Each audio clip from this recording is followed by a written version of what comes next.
Shalom jemaat Tuhan, selamat pagi. Tuhan memberkati kita. Biarlah terus kita mengandalkan Tuhan dan membangun sebuah kepekaan untuk kita selalu bisa mendengar tuntunan Tuhan dalam kehidupan kita. Karena firman Tuhan adalah terang untuk kaki dan jalan kita, supaya kita tidak tersesat ataupun tersandung. Kita sudah belajar bahwa Kristus mati di atas kayu salib bukan untuk sebuah gedung mewah, menyediakan panggung bagi kita untuk sebuah pelayanan, tetapi Yesus mati karena hatinya ada pada jiwa-jiwa.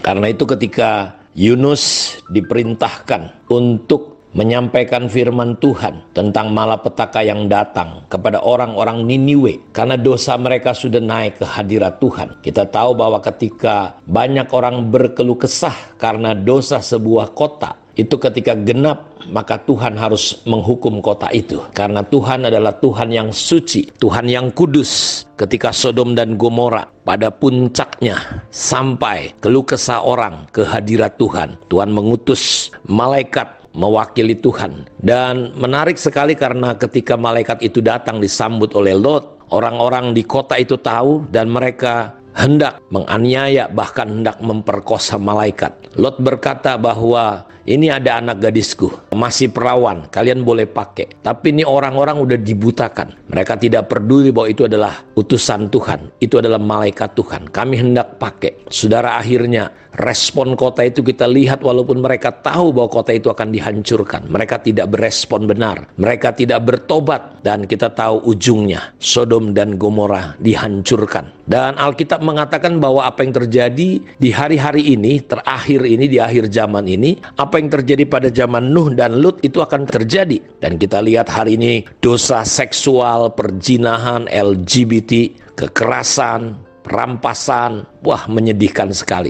Dan ketika situasi orang-orang di Niniwe terjadi seperti itu, Tuhan memerintahkan Yunus untuk menyampaikan penghukuman Allah. Dan yang menarik di pasal 4 itu, ketika di pasal 3 orang-orang di Niniwe ternyata merespon mereka dengan bertobat, berbalik dari jalan-jalan yang jahat. Karena Alkitab berkata bahwa umatku yang atasnya namaku disebut merendahkan diri, berdoa, mencari wajah Tuhan dan berbalik dari segala jalan yang jahat, Tuhan akan mendengar doanya dari sorga. Tuhan mengampuni dosa-dosanya dan Tuhan akan memulihkan negeri itu. Dan itulah yang terjadi untuk Niniwe. Ketika dari mulai raja, orang yang kecil, besar, tua, muda, kaya, miskin diperintahkan, bahkan sampai binatang untuk berdoa dan berpuasa.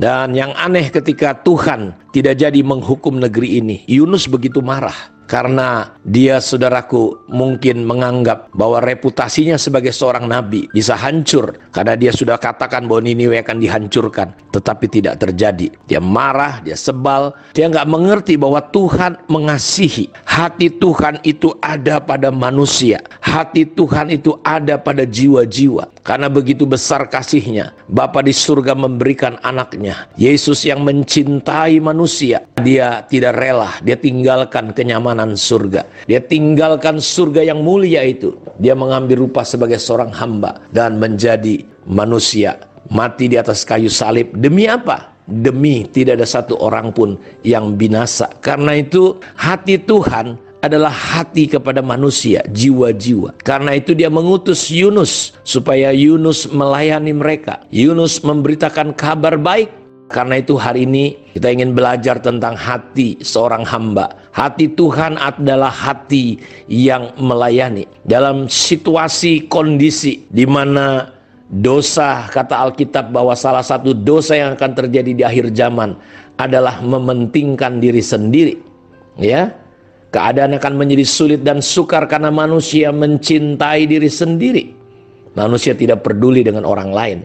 Di tengah-tengah situasi seperti ini, gereja Tuhan harus dan perlu dipenuhi dengan orang-orang yang memiliki hati hamba. Orang-orang yang tidak egois, orang-orang yang tidak hanya sekedar datang ibadah, tetapi hatinya ada pada jiwa-jiwa. Hatinya betul-betul seperti hati Tuhan, mau melayani, jadi hamba. Tuhan Yesus berkata, seorang murid tidak akan pernah lebih dari gurunya. Seorang hamba tidak akan pernah lebih dari tuannya. Kalau Tuhan Yesus dilecehkan, dihina, direndahkan, apalagi kita. Tapi saudaraku, Yesus punya pengajaran, dan bukan hanya punya pengajaran, tapi dia punya hati sebagai seorang hamba. Dia telah merendahkan dirinya dan menjadi hamba bagi semua orang. Karena itu kita ini betul-betul sedang belajar bagaimana kita perlu memiliki hati seorang hamba. Di dalam kitab Filipi pasal 2 ayat 8 dikatakan seperti ini. Hati Tuhan itu adalah hati sebagai hamba. Dalam keadaannya sebagai manusia, ia merendahkan dirinya dengan taat sampai mati. Bahkan mati di atas kayu salib. Saya ulang sekali. Dalam keadaannya sebagai manusia, ia merendahkan dirinya dengan taat sampai mati, bahkan matinya di atas kayu salib. Tempat sebuah ketaatan yang tragis, karena salib adalah tempat orang-orang berdosa dihukum, penjahat-penjahat besar. Tapi Yesus karena karya Allah, karya Bapaknya, demi menggenapi rencana untuk keselamatan umat manusia, dia rela merendahkan dirinya, dia mengosongkan dirinya. Dan inilah hati Tuhan, hati Yesus, hatinya sebagai seorang hamba. Saya berdoa biar kiranya kita punya hati seorang hamba di tengah situasi kondisi orang egois. Karena itu kita mau belajar Injil Lukas pasal 17 ayat 7 sampai ayat yang ke-10 dikatakan, siapa di antara kamu yang mempunyai seorang hamba yang membajak atau menggembalakan ternak baginya akan berkata kepada hamba itu setelah ia pulang dari ladang, mari segera makan.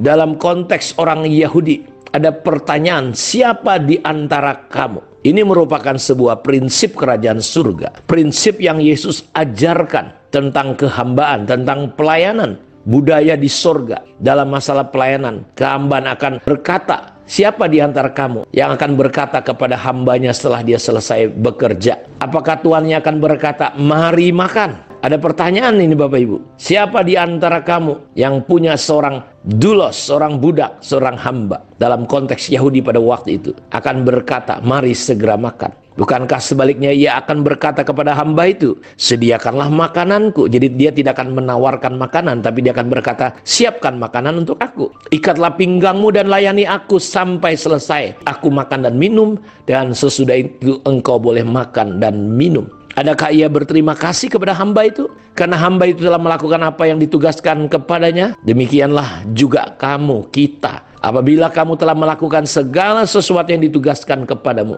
hendaklah kamu berkata, kami adalah hamba-hamba yang tidak berguna. Kami hanya melakukan apa yang harusnya kami lakukan. Ingat, kalau kita nggak punya prinsip hati hamba dalam rumah tangga, dalam gereja, dalam bisnis, kalau kita punya hati yang sombong, bukan hati hamba, kita akan melihat kekacauan demi kekacauan. Kita akan lihat kepahitan demi kepahitan. Yakobus 4 berkata, dari mana datangnya sengketa? Dari mana datangnya pertengkaran? Dari mana datangnya hal-hal yang negatif? Semuanya itu terjadi karena hawa nafsu. Sikap hati kita yang sama sekali tidak menunjukkan hati seorang hamba. Cuma namanya kita hamba, pelayan, tapi mentalitas hati kita ngebosi, ngebos. Kita sulit diatur, sulit diarahkan, sulit menerima nasihat, ya.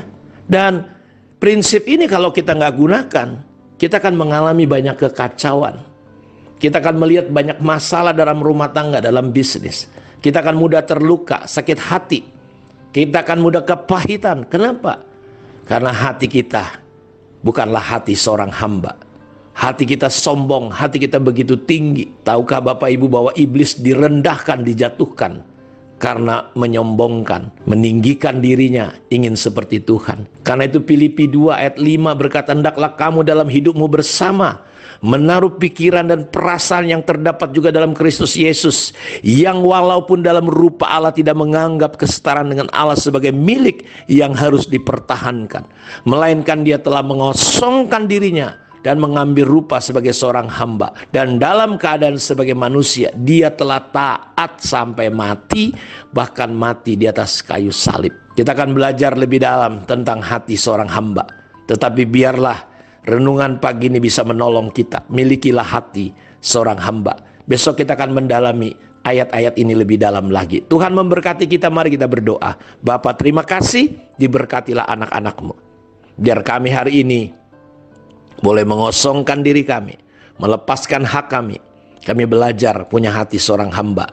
Karena hati Yesus adalah hati hamba. Hatimu ada pada jiwa-jiwa.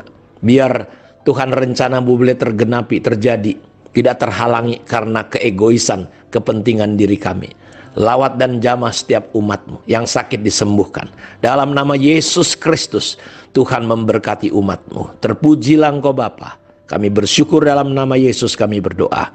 Amin. Kiranya Tuhan memberkati kita semua. Shalom.